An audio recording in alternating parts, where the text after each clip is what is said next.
Hello everyone, and in today's episode I will show you how to make honey garlic glazed salmon. So stay tuned, make sure to watch the video to the end, and as always, enjoy.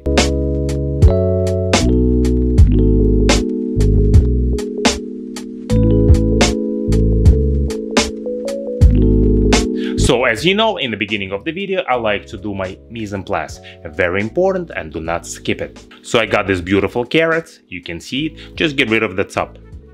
I will serve my sweet and spicy glazed salmon with baby carrots, bok choy and jasmine rice. First, let's prep the carrots. Get rid of the greens and the tips. Carefully peel it. Get a paring knife and clean the ends of the carrots. My carrots are ready, and now let's prep the bok choy. Wash them well and cut them into the quarters.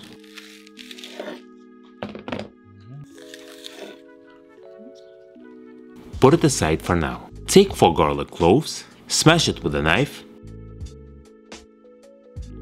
and chop it fine together with 1 inch of ginger. Today I'm using wild-caught Alaskan sockeye salmon, which is vibrant red color and rich with nutrients and vitamins.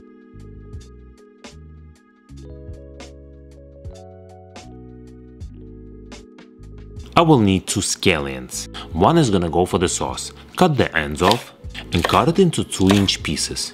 The second scallion will go for decoration. You can cut it straight like this or cut it on a bias to make it fancier. Put it into the bowl and put it aside.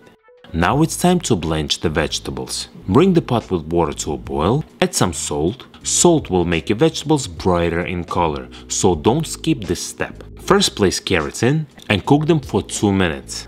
After 2 minutes, transfer it into the bowl with cold water to stop the cooking process. Now it's time to blanch bok choy. Place it into the pot and blanch it for 20 seconds. Remove it into the bowl with cold water.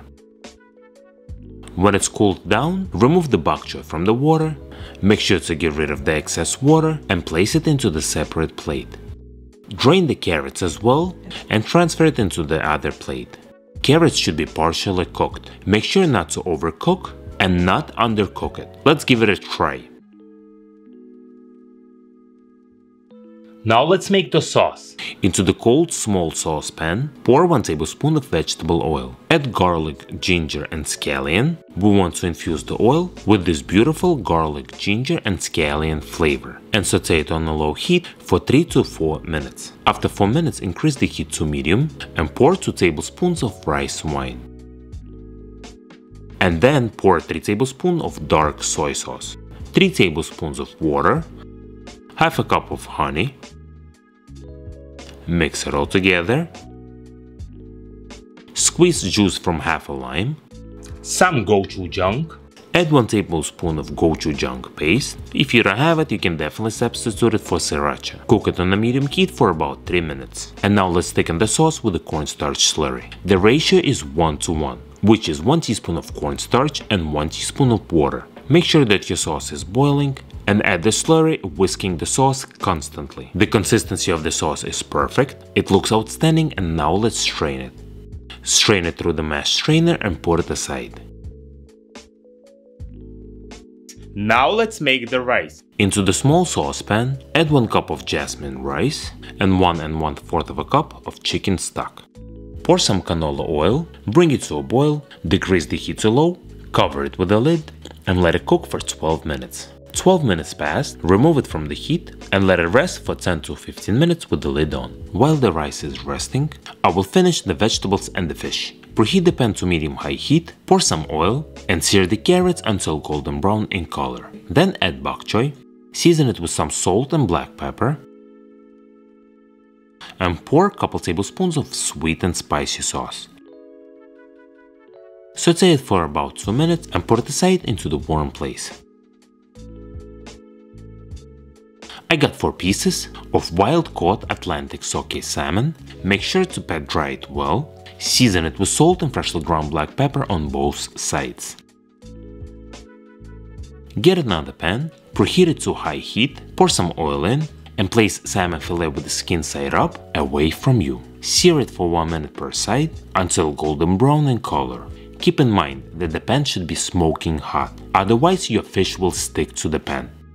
The salmon recipe is great for weeknight dinner. It is easy and fast to make, and the only thing that you need to do is to follow all my steps. This dish is full of amazing flavors and sure to become a family favorite. Once your salmon is seared, transfer it into the sheet pan, pour some sauce over it and broil it in the oven on high for 3 minutes. But then it all depends on the thickness of the salmon steaks or what kind of salmon you use. Rice looks beautiful, fluff it with a fork and add 1 tablespoon of butter.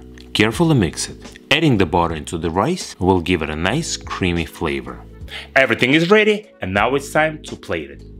Place rice into the plate, carefully transfer salmon and vegetables in.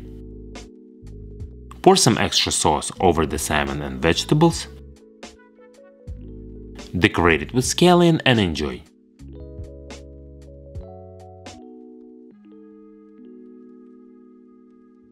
And now it's a moment that you were waiting for. Let's give it a try. The thing with the salmon, you need to know how to cook it perfectly and not to overcook it. I love my salmon medium temperature, so when you remove it from the oven, it will carry overcook. And when you finish plating it, you will end up with the ideal temperature of the fish.